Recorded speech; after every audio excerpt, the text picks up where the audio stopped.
and thank you for your support.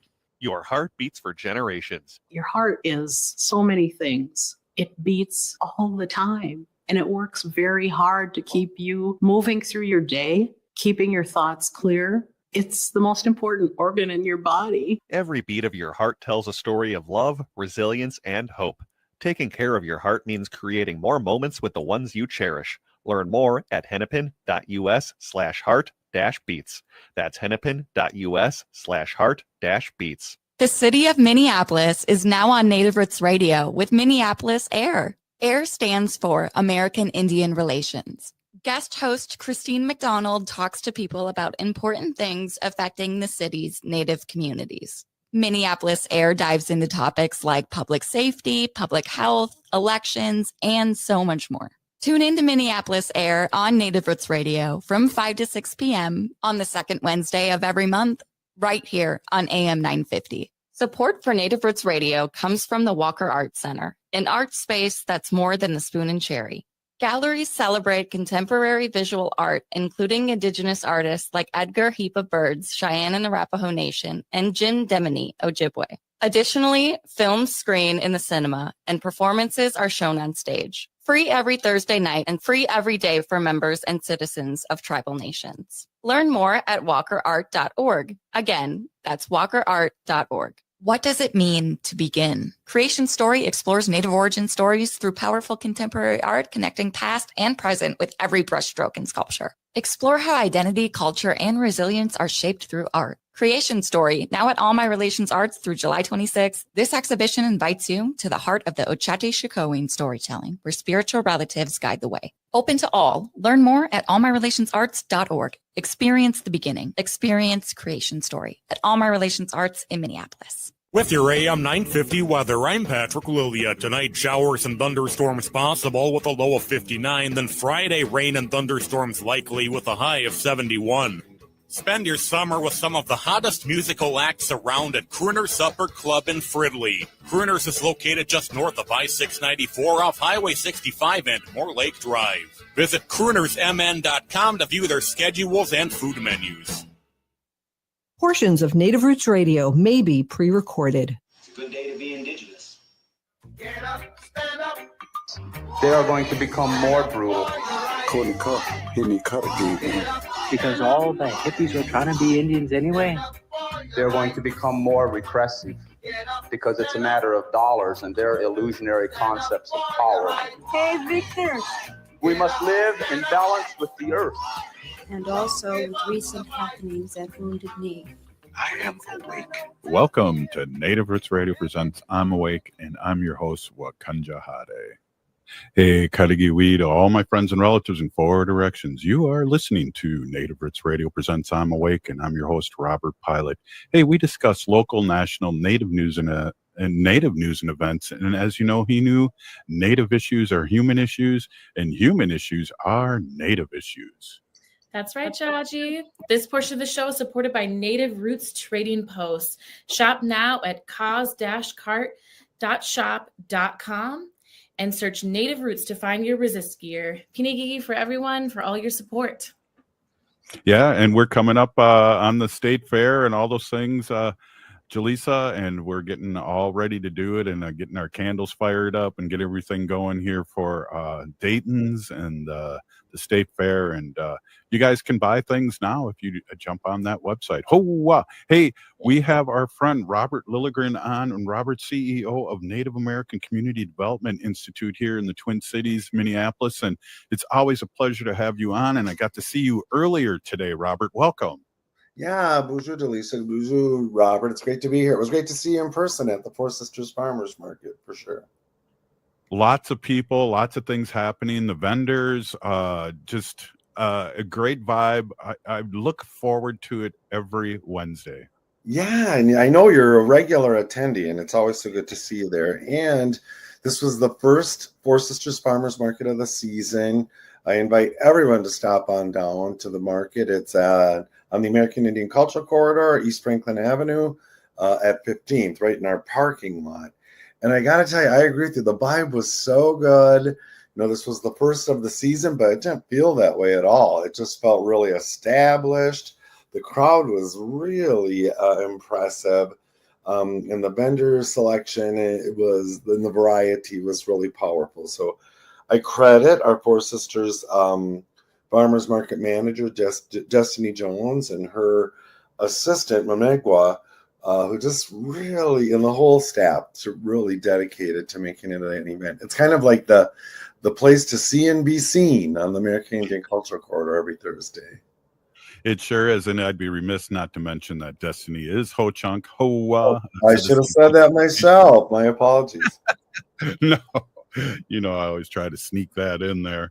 Hey, exciting. I'd like to talk a little bit about, I want to talk a little bit about what you used to do here in the city of Minneapolis as a city council member, and talk a little bit about sanctuary states and kind of what happened a few days ago here. Oh my gosh. So I was the first Native person elected to the Minneapolis City Council back in 2001. And so maybe jump forward to what happened here this week, which was just shocking and disturbing. And there was in Minneapolis, there's Franklin Avenue, East Franklin, which is the segment of that is the American Indian Culture Corridor. And then just about 10 blocks south of that is another major east-west artery that connects Bedeh-Makaska, the lakes, Bedeh-Makaska to the Mississippi River. And there was a major police action, very militaristic law enforcement action led by federal agents, ICE, people with ICE insignias and other federal agents, armored cars, tactical gear, masks, so you couldn't see their faces. I mean, in my opinion, it was a total effort to intimidate the community. This is the heart of the immigrant community, predominantly Latino and East African folks who are already a little on edge. And we're still kind of figuring out what actually happened. Allegedly, it was a law enforcement action related to national drug and human trafficking rings, but it just felt weird. And the community responded quickly. Demonstrators showed up. There was a lot of confrontation between community and the police. And then the Hennepin County Sheriff's Office was involved, which the optics of that are terrible. And then the Minneapolis police were involved to do crowd control. And but the optics, again, they're right there then, right? And the officers, the police chief is walking down East Lake Street towards the action, and it was just bad all around. Mm-hmm. Yeah, and the reason why I brought up your past being a city council member is that, I feel like, and this is just my opinion, I don't have anything to base this on, but Kristi Noem, who's the head of ICE, is going after sanctuary states or cities, I should say. Right, cities and states, right? And and so so while I was on the Minneapolis City Council, I was on from 2001 to 2014, and that's when we passed our first sanctuary city ordinance. We didn't call it that. It was much more focused as an employer, right, of the police and others who might be called on to support federal immigration actions. And it was a typical unfunded mandate. We were supposed to do this work, but there weren't any resources following the mandate. And it just really did not jibe with our values here. So I'm trying to remember what the name of it was. I'm sure I was an author on it. It was something like our workforce directive toward federal immigration enforcement or something like that. And George W. Bush was president. Tim Pawlenty, another Republican, was our governor. Right, and they were hostile to cities because they were viewed as bastions of Democratic voters, right? Mm-hmm. So they were turning off the tap of resources and support. These unfunded mandates were just flying at us. And I just made this point at a Met Council meeting just last night. Was it last night or Monday at a committee meeting that the 12 years I was on the Minneapolis City Council, every one of those years was a budget cutting year because the state and the federal government were so hostile to cities. And so the federal government tried to pass this mandate that our our local law enforcement was supposed to help with federal immigration enforcement. And we just said no and passed this ordinance. And again, the buzzword back then was sanctuary city, and it had a real negative vibe. So we didn't call it a sanctuary city ordinance. Now they use that term all the time. But it was a strong statement by the city of Minneapolis that we're not playing this game. Wow. And you mentioned all these groups, and I was writing these down. We talked a little bit about yesterday, but what the heck is the Coast Guard doing there? And is this a test of really shaking people down? And our neighbors, Rose, somebody saw it on I believe Read It, and they came down there and tried to protect those people. It was crazy because I had two laptops opening and I was watching a bunch of live feeds, and it was insane.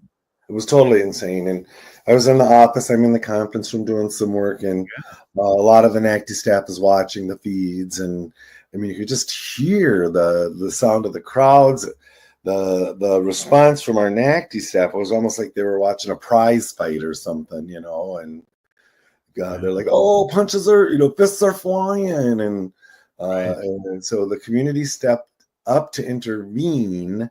And to your point of who was there and what it was really about, if you're serving search warrants, legitimate, authentic search warrants related to drug or human trafficking, you don't need armored cars. You don't need federal authorities in tactical gear, right? I mean, this is serving search warrants is a fairly routine activity in law enforcement. This was 100% intimidation. Our county attorney here in Hennepin County has called it terrorism, and I don't think she's wrong. And so it's all about intimidating the local community. Well, I'm here with Robert Lilligren and Jaleesa McKee, and I'm Robert Pilot, and this is Native Roots Radio. Hey, Jaleesa, we're going to be right back, and we usually say stay with us. So, hey, we're going to be right back. This is Native Roots Radio. All right. Stay with us? Stay with us. Right on. Your heart beats for generations. Take care of it. There's a lot that we can do to take care of ourselves. And so I think it's important to take the smaller steps and break it down into more manageable pieces, because the little steps leads to big changes. Every beat of your heart tells a story of love, resilience, and hope. For Indigenous women, taking care of your heart means creating more moments with the ones you cherish. Let's protect that story. Learn more at hennepin.us/heart-beats. Support for Native Roots Radio comes from the Walker Art Center, an art space that's more than the spoon and cherry. Galleries celebrate contemporary visual art, including Indigenous artists like Edgar Heap of Birds, Cheyenne and Arapaho Nation, and Jim Demini, Ojibwe. Additionally, films screen in the cinema, and performances are shown on stage. Free every Thursday night and free every day for members and citizens of tribal nations. Learn more at walkerart.org. Again, that's walkerart.org. What does it mean to begin? Creation Story explores Native origin stories through powerful contemporary art, connecting past and present with every brushstroke and sculpture. Explore how identity, culture, and resilience are shaped through art. Creation Story, now at All My Relations Arts through July 26th. This exhibition invites you to the heart of the Ochate-Shikoin storytelling, where spiritual relatives guide the way. Open to all. Learn more at allmyrelationsarts.org. Experience the beginning. Experience Creation Story at All My Relations Arts in Minneapolis. Minnesotans age 65 plus might qualify for Health Partners Minnesota Senior Health Options. The easy all-in-one plan includes personal support, coverage for medical, prescription drugs, and dental, plus many extra benefits. Eligibility information is available at healthpartners.com/oneplan. Health Partners is a health plan that contracts with both Medicare and the Minnesota Medical Assistance Medicaid program to provide benefits of both programs to enrollees. Enrollment in Health Partners depends on contract renewal. Hi, I'm Jane Fonda, and you're listening to Native Roots Radio. And we're back to Native Roots Radio presents I'm Awake, and this is Robert Pilot. Hey, and this portion of the show is supported by Native American Community Clinic on Franklin Avenue in Minneapolis, honoring health and tradition. Yes, I do. Thank you there, Hinu, and Jaleesa's sitting in here, and just really great to have you on, Jaleesa. And Jaleesa, before we get it with Robert, you're an actor, and you're chip off the old block. I was a high school teacher, so I had to act all the time. Oh, wow. Yes, I've been doing that more in the short film realm lately. And then, as you know, I've done plays as well. Shout out to New Native Theater. Absolutely. And thanks for being on. Hey, we're here with Robert Lilligren, and Robert, before I always have to honor Wendy, and Wendy always says, ask Robert what he wants to talk about. But at first, before I do that, I want to just bring up, because we always have fun because we talk national, local, native politics, which is human. Everything involves us and then some. But Elon Musk is going crazy on his platform, and help us with this. Well, I don't know if I can help you, and I wouldn't necessarily describe it as going crazy. I think he was pretty much already there, right? There's this huge rift now between Musk and Trump. So predictable, right? Everyone that's in Trump's inner circle ends up being ostracized at some point. But Musk has just gone full scorched earth, right? He's criticizing the big, beautiful bill. He's, he's saying that Trump should be impeached, which is extreme. Trump's retaliating, saying we should cancel all of Musk's companies' contracts with the federal government. And so it's major rip. And although this is a horrible time for any of us who care about democracy in this country, there's a little bit of satisfaction watching this total meltdown on both sides. Yeah, definitely. And I think that's enough nationally that we need to talk about. So locally, you're talking about the Met Council, but also I know there's more things happening with Native American Community Development Institute too. There is a lot going on, and so this is kind of the height of our programming season. And so for folks who aren't that familiar with NACD, or Native American Community Development Institute, we're technically an asset-based community development organization working in the local Native community, but we're engaged in statewide and regional and national efforts as well. And we're fundamentally change agents, right? And so we're very engaged in the established system with the efforts to make it more reflective of Native voices, more serving of Native people and communities. And we cluster our work in 3 areas: arts and culture, food sovereignty, and civic engagement or democratic engagement. And in each of those, right now, we're kind of at our peak programming. So it's a busy time for our organization. And then another thing that we're doing, and I would love to talk a little bit about this, is we're very collaborative, right? We're parts of lots of collaborative partnerships and cohorts and things. And as I always like to say, partnerships are hard, and they take effort, and they take deliberate action, and they take good intent, right? And so one of the collaborations that we're part of right now that's in kind of full swing is called the Good Relatives Collaborative. Good Relatives Collaborative. Great website. I invite anyone to Google it and look at it. And it's a partnership between organizations in 3 organizations, one in North Dakota, one in South Dakota, one in Minnesota. And NACD is the Minnesota partner. And then the funding partner is the Bush Foundation, one of our largest and most prominent philanthropic presences here in the state. And I think their mission is something like they power good ideas and the people who move them or something. And it's in the Minnesota, North Dakota, South Dakota, and the Native nations within those boundaries. So this is really a cool collaborative, the Good Relatives Collaborative. It's founded in enlightened approach from Bush that Native people should be the ones granting funds to Native people. So a very visionary leader within their organization, Eileen Briggs, has been spearheading these kinds of efforts. And so this Good Relatives Collaborative is charged with kind of filling the gaps where philanthropy hasn't been reaching Native people, and really geographically filling those gaps. They grant, I should know the amount. I think it's somewhere between 2 to 3 million to organizations and individuals. There's a grant period that is open right now. I'm wondering, I think that just closed. But then they also administer what's called the Bush Native Prize, which is a considerable transformational grant program to Native organizations. And so it's trying to make the philanthropic system a little more reflective of Native presence. And over my time working in the nonprofit world, which is like maybe the last 10 years, data has really surfaced that show how meager philanthropy's giving to Native people and Native orgs has been historically. I mean, it's something like 0.01% or something like that. It doesn't even reflect the numbers of the population. And, smart or enlightened foundations are trying to do better.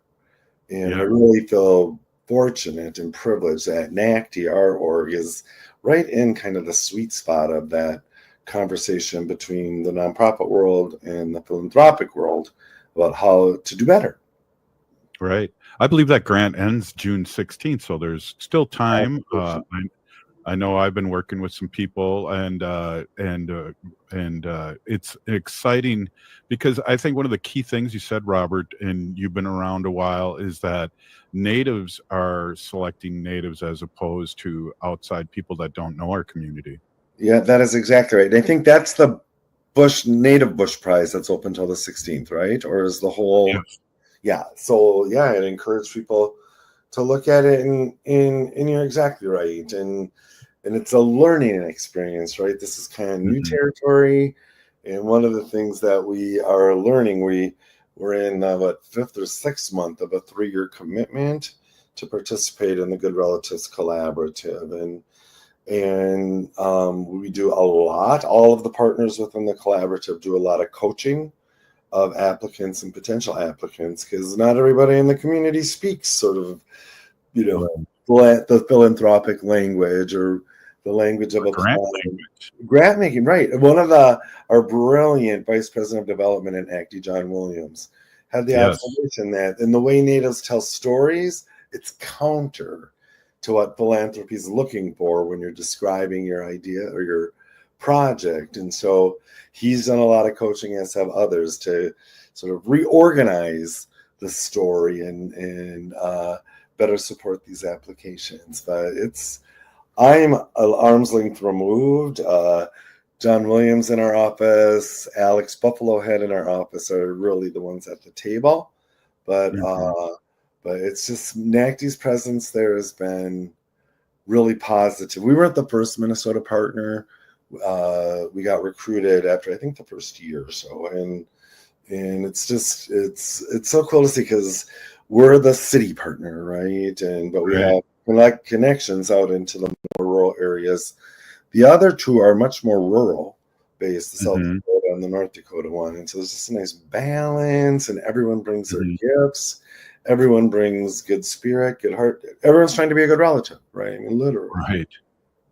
And I think one of the things that's really positives in my experience with grants is that there's so much help, with John and Alex and the other people that's what they're there to make you successful. And that hasn't always been my experience with grants over the years. Right. I think that's a really great observation, Robert. And, and here especially, well, not here especially, everywhere in Indian country, but here, because I've, been kind of part of it, is we have been very deliberate about stepping away from the settler colonizer framework that encourages Native orgs to view each other as competitors, right? Right. We're competing for funds, we're competing for service populations.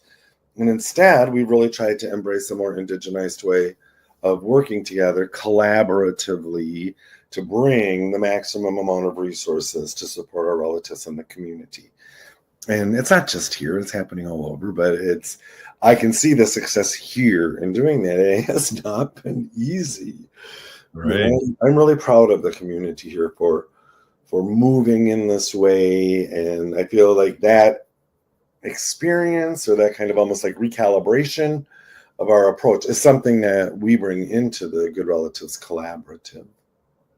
That's exciting, and I just got to give you a shout out, Robert. Thank you so much for spreading that news to our community. It's so important, and working together. I can see it with my own two eyes. I'm around a lot, and I see the communities working together, and it always hasn't been that way. And I believe you're one of the people that have really made that an issue and a really a win-win situation for our nonprofits and our other Native community members. You're very kind, Miigwech. You give me way too much credit. Oh no. Thank you so much, Robert, for being on, and we'll see you next week, and I'll definitely see you at the Four Sisters Farmers Market next week. Yeah. Oh wow. Robert. Right on. Hey, this is Native Roots Radio, and we'll be right back after this short break. Oh wow. Stay with us. Right on. This is Alex Knorr from Buzzcut Mowing, a young, hardworking entrepreneur serving the Southwest Metro with affordable lawn care. I take the hard work off your plate with weekly mowing. I also offer leaf cleanups, aeration, dethatching, tree trimming, and mulch installation.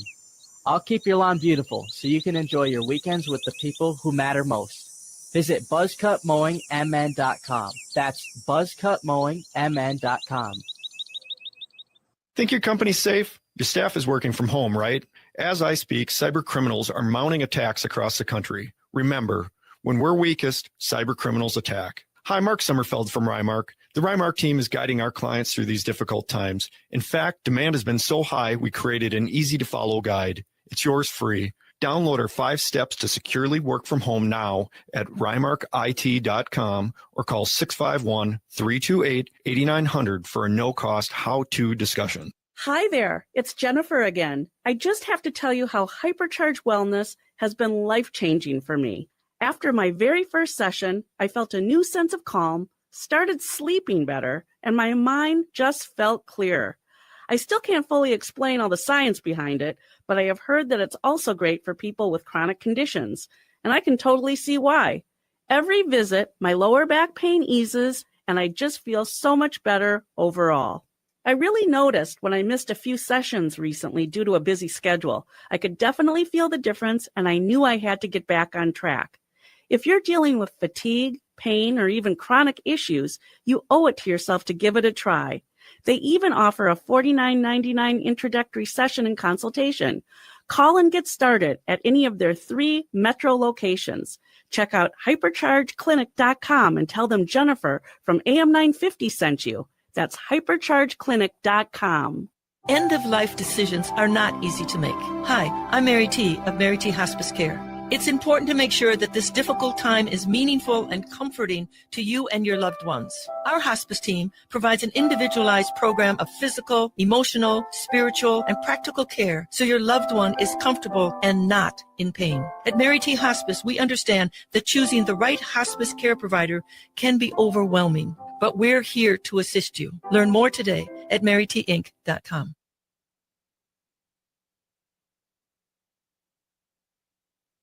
With your AM 950 weather, I'm Patrick Lilia. Tonight, showers and thunderstorms possible with a low of 59. Then Friday, rain and thunderstorms likely with a high of 71. Spend your summer with some of the hottest musical acts around at Crooner Supper Club in Fridley. Crooners is located just north of I-694 off Highway 65 and Moore Lake Drive. Visit croonersmn.com to view their schedules and food menus. When was the last time you had your roof inspected for extreme weather and hail damage? This is Chad, owner of AM 950, to talk about the exterior construction company I trust, Snap Construction. If you've noticed new roofing projects in your neighborhood, your home was likely hit by hail last summer and experienced damage. Snap Construction is helping homeowners like you, and they're the roofing specialists I trust. They are the most well-reviewed contractor in the Twin Cities and have a ton of positive customer reviews from homeowners just like you. Even better, Snap Construction's installations are backed by a lifetime warranty, so you know you're dealing with a qualified roofing expert. You want to work with a company that will be here for a long time after the work is done. Snap Construction has handled thousands of claims and will help you through the process. Do yourself a favor and get a free roofing inspection so you have the facts and peace of mind you deserve. Call Snap Construction today at 612-333-SNAP. That's 612-333-SNAP, or visit snapconstruction.com. AM 950 KTN up, St. Louis Park, Minneapolis, St. Paul.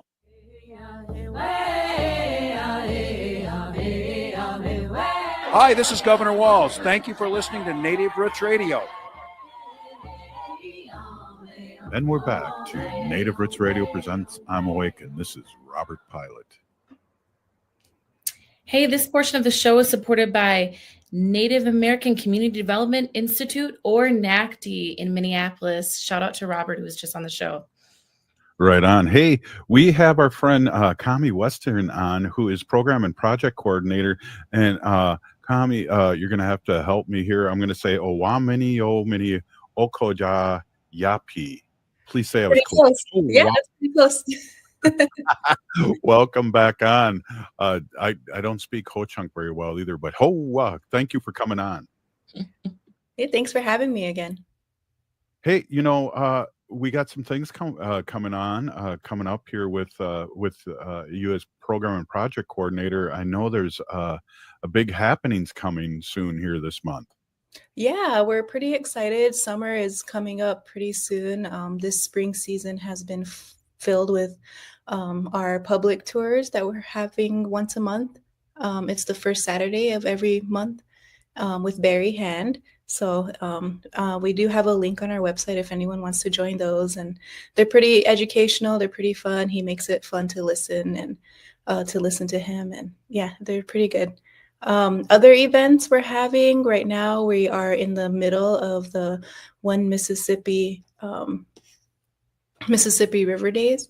So that's from June 1st to June 15th. And it's just us, Owamni Yomni Okodeyapi, partnering with like 75 other orgs along the Mississippi River and kind of seeing what we can do to help all the issues along the river. And there are a lot. Talk to our audience that may be listening for the first time a little bit about the organization and how it came about. And it's really a great story. Yeah, so we used to be called Friends of the Falls, and it was really a group effort of a lot of individuals kind of helping rename the area to Owamni Yomni. Our org is called Owamni Yomni Okodeyapi, which basically means Friends of the Falls. And it's the St. Anthony Falls right there in downtown Minneapolis. And our work is partnering with a lot of people in the cities, including the park board, the city of Minneapolis, and other orgs to help bring back Dakota presence to the area, helping Dakota people feel at home, and just really helping others understand the significance of the area, the importance of the site, and all the sacred sites for the people there.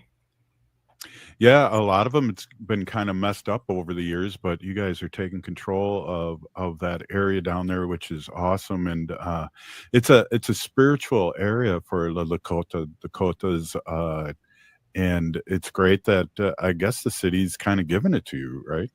Yeah. So before all the industrialism and the colonization and all the I like to call like the concrete jungle area, before all that came around, the flour mills and all that, it was a place of significance, really sacred to us. And it was a place where like women would go to give birth or to offer prayers whenever they're pregnant and all that. So that area is still there, very much destroyed. It's not a very pretty place to look at right now. So our efforts are to turn it back into a place where people can go. So a long time ago, it was called Witawanahi, which is the Spirit Island. And it's just right there. You can still see parts of it, remnants of it. It was destroyed whenever they built all the mills and all that. So, right, and they dammed it up, and what they've done with the dredging and all those things over the years. So how can people find out more about the organization and where it is exactly? And then also with the tours, where can they go to get that info? Yeah, they can follow us on social media or go straight to our website, which is owamniyomni.org. And the tours are set up, like I said, once a month. Those are for public tours for anybody that wants to sign up for those. There are a lot of like passerbyers that end up just kind of joining the tours whenever Barry's out there. So that's always good too. If you just happen to be out there one of those Saturdays, then yeah, you can join there. If you do need like a private tour for your group or a team that you work with, you can always reach out to any of us and we can set that up with you. I love history and I love Minnesota history. What's one of the most surprising things about that area that you came across that kind of surprised you? Probably just that story of the Witawanagi, the Spirit Island, because it wasn't just for women, but we have there's tons of stories, but one of the things I heard was that the Unchechi, which is like the I don't know how to translate that. It's like the monsters, the Unchechi around there. That's where they came when they were in mating season to those waters too. So it's kind of for our two-legged, which is us, and then those Unchechi would go there to mate. So it's kind of a significant area all around. Right. Hey, we have an upcoming event called Indian Victory Day that's going to be June 25th. Can you talk a little bit about that? Yeah, so to be more specific, it's the Victory Day for the Battle of Little Bighorn that happened in 1876. Wow. Yeah, that's when, General Custer, George Custer, and his 7th Cavalry went down at the hands of Lakota, Cheyenne, and Arapaho. And so we wanted to commemorate that and the triumph of our relatives and kind of bring that over here. We have a lot of Lakota relatives in the cities also in the area. And of course, we're all part of the Oceti Sakowin, the Dakota, Lakota, and Nakota nations. So we wanted to bring that over. That'll be on June 25th around 11 a.m. to 2 p.m. There's going to be singers, a drum group, different speakers from Owamni, Yomni, Okoreapi, along with the community, and Trickster Tacos will also be there. Oh, I love Trickster Tacos. Matter of fact, the person that owns Trickster Tacos, there we go, is a former student of mine. So that's always love seeing this couple running around with their truck, and they're really blowing up the last few years. So that's really cool. One of the things too about I think people called it Custer's Last Stand, but is that the only time that the United States has lost a battle like that? And the believe Dakotas still have the flag that they got. Yeah. So a lot of times we the story I heard anyway, I know everyone has different teachings, but the story I heard was that the flag was captured after the battle was won. So that's why we raised the United States flag, because it's ours.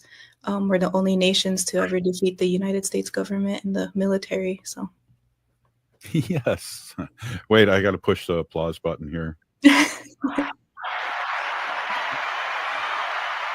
So, Jaleesa, you're listening in. Is there anything I missed? This sounds pretty exciting. A lot of things happening down by the Mississippi River. And, we travel up and down the Mississippi River with our pontoon. We sure do. Singing karaoke. Yes. No, it's wonderful to hear everything. And just, I'm honored to hear all this and be reminded of the sacredness of those areas. So thank you. Yeah, and so what else is going on? I know that's really important. That's coming up, and every Saturday. I just think that this is a form of land back, and I think we talked a little bit about this last time when you were on, and it comes in different forms and different meanings, but this is literally land back. It is, and just being able to have that presence again.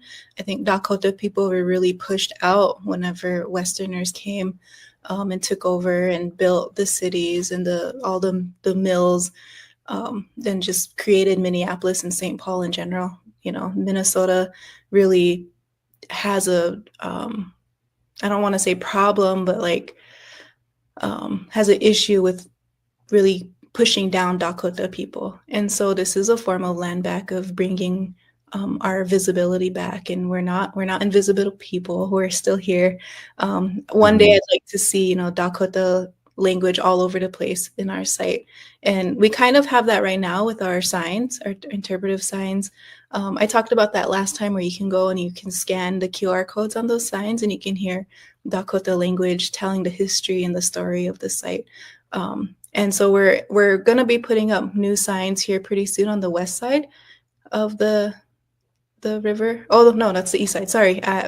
On the Father Hennepin Park side of the bridge, of Stone Ridge Bridge, because of the construction that they're doing right now that's on our site. So yeah, those signs will be pretty soon. Talk about that again for people that are just tuning in. That's really exciting that you can pretty much scan something and you'll be able to hear the history. Yeah, we have a lot of Dakota speakers that we partnered with, and they tell the history of the area and what's forthcoming and what's going to be there pretty soon. So in the next few years, as our work progresses, those signs, they have the written language on there and the story that you can read, and also whenever you scan it. Exactly. Do you know, and this is issue too, I believe, Badote means what, two waters merging, or and there's Badote Island out there that was very sacred too. I hope someday that Lakota Dakotas can reclaim that and at least let people know the history of that. And I believe what's really part of Land Back with you guys is that you're giving the history that it hasn't been taught, and we talk about that a lot. Yeah, a lot of people don't know the history at all of Dakota people there. A lot of people, we see a lot of natives around the cities, but I think for non-native people, they see a native and they just think, all natives are one people, one language. Right. And they don't realize that there's a mix of Native American, indigenous people, and we all have our own languages, our own cultures, our own history, our own beliefs. For example, Ojibwe people have their own story to the area, that's significant to them. And just like Dakota people, we have our own story there too. So. Oh, absolutely. Hey, give more information here. So we're going to break to a commercial, and we appreciate you coming on and talking about this. It's really eye-opening and great work that your organization's doing. So could you give the website and the information? Yeah, I was like, I was waiting for something. Yeah, so it's owaminiomini.org, and we are Owaminiomini Okodayapi on Facebook. So you can find all your information there. We try to keep up with our social media posts, so you can see like what's happening, when the tours are, and like just little educational pieces that we like to put out there. So, but our website's a great place if you need more information or need to contact. Right on. Hey, thanks for coming on, Kami Weston, and looking forward to seeing you again. This has been Native Roots Radio, and we'll be right back after this short break. Pinagigi, stay with us. Oh, wow. Your heart beats for generations. Your heart is so many things. It beats all the time, and it works very hard to keep you moving through your day, keeping your thoughts clear. It's the most important organ in your body. Every beat of your heart tells a story of love, resilience, and hope. Taking care of your heart means creating more moments with the ones you cherish. Learn more at hennepin.us/heart-beats. That's hennepin.us/heart-beats. I'll never forget. I was driving my Sienna from Rudy Luther Toyota, and I was hit at 35 miles an hour, rear-ended square flush. If not for the structural integrity of my Sienna, I wouldn't be here right now. There's a lot I can say about Rudy Luther Toyota, about their fantastic service department and their great selection, but being able to say your car saved my life is the best endorsement I can make. Toyotas from Rudy Luther Toyota are my highest recommendation. Get one today and tell them me, Matt McNeil, told you to stop on in. Rudy Luther Toyota, 394 and 169 in Golden Valley. The city of Minneapolis is now on Native Roots Radio with Minneapolis AIR. AIR stands for American Indian Relations. Guest host Christine McDonald talks to people about important things affecting the city's Native communities. Minneapolis Air dives into topics like public safety, public health, elections, and so much more. Tune in to Minneapolis Air on Native Roots Radio from 5 to 6 p.m. on the second Wednesday of every month, right here on AM 950. Four Sisters Farmers Market is more than a place to shop for delicious organic food. It's a celebration of Indigenous culture, food sovereignty, and community. Now in its 11th season, the market offers healthy, affordable, culturally appropriate local foods every Thursday from 11 to 3. Located on the American Indian Cultural Corridor off Franklin Avenue, Four Sisters Farmers Market is a project of NAGD. Every Thursday now through October, discover more about Four Sisters Farmers Market by visiting nagd.org. Hi, this is Representative Sharice Davids from Kansas. I'm Ho Chunk, and you're listening to Native Roots Radio. And we're back to Native Roots Radio presents I'm Awake, and this is Robert Pilot. Hey, this portion's brought to you by Howling for Wolves. We are howling for wolves right now. Ho! Woo! Hey, we wanted to keep you on here just real quick and make sure that we got all the information that you wanted to get out today. So welcome back. Welcome back.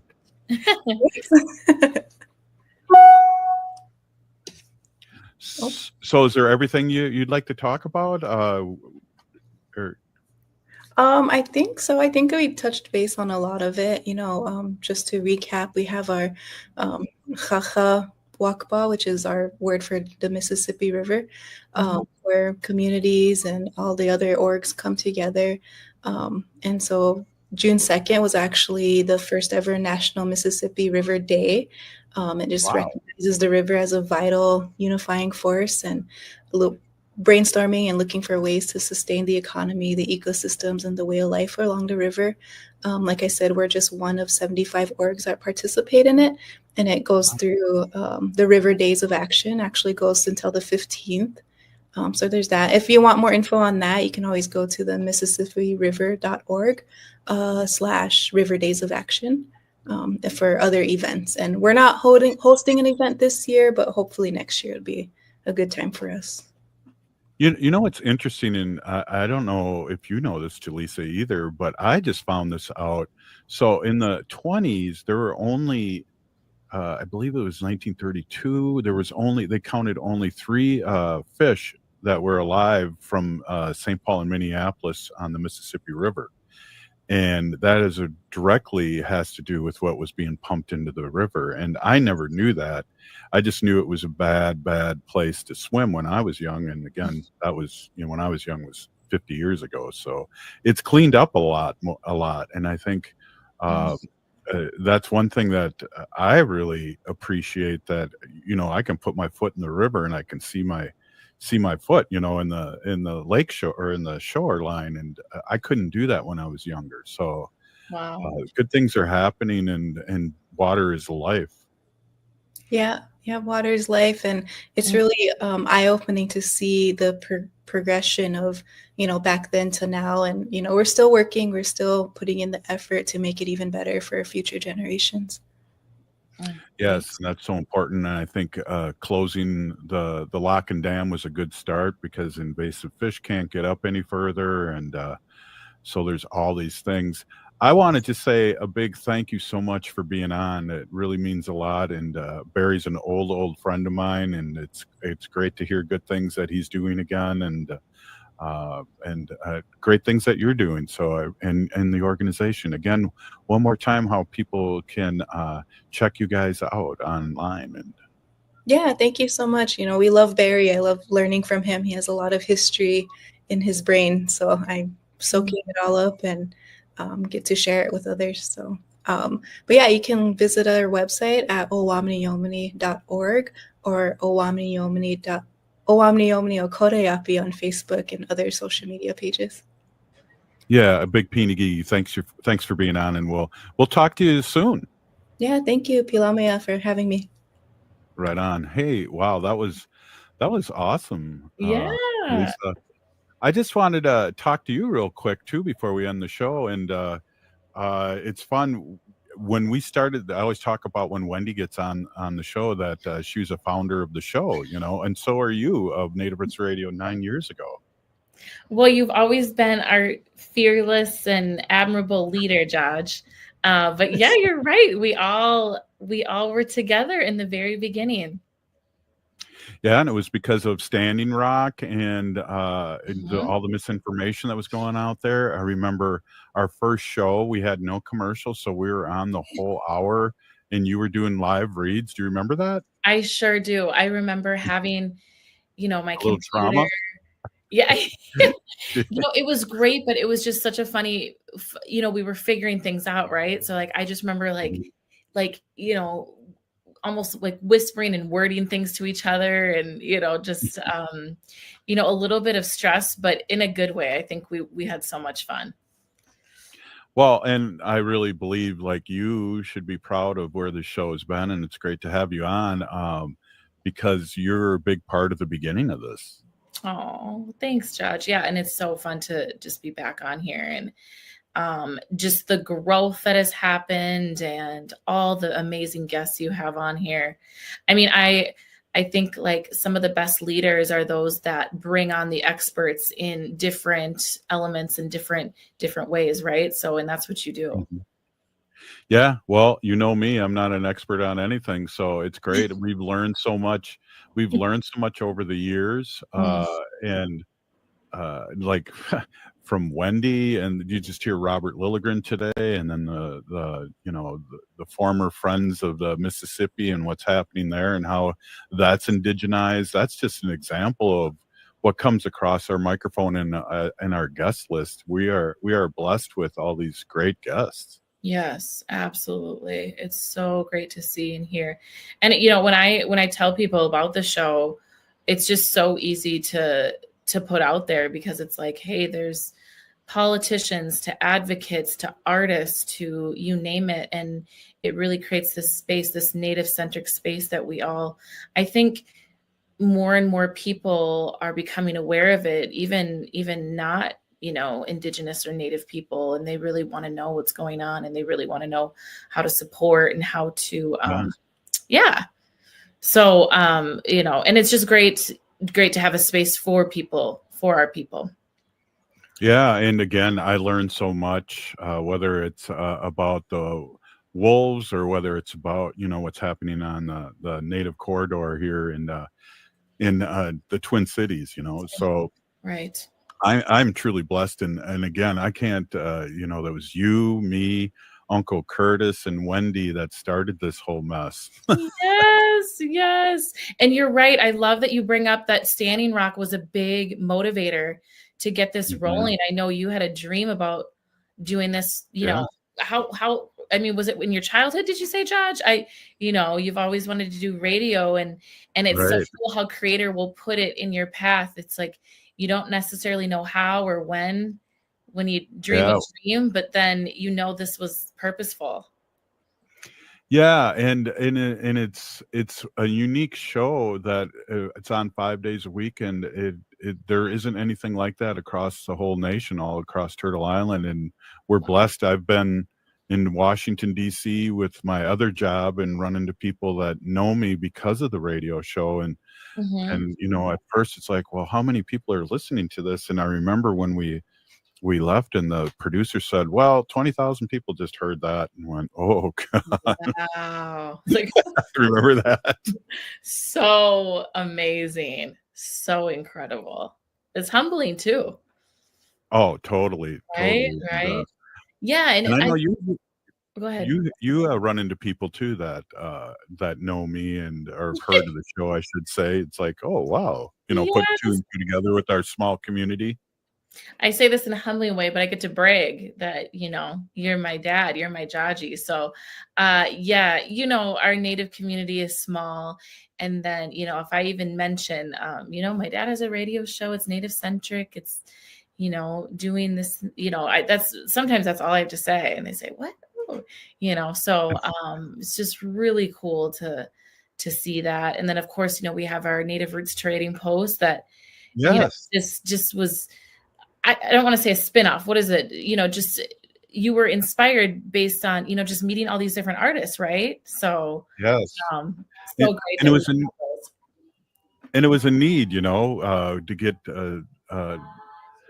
Native art out there in a good way. Hey, Jaleesa, Yes. thanks so much. This was a great show, and it's great to Yes. see you back on.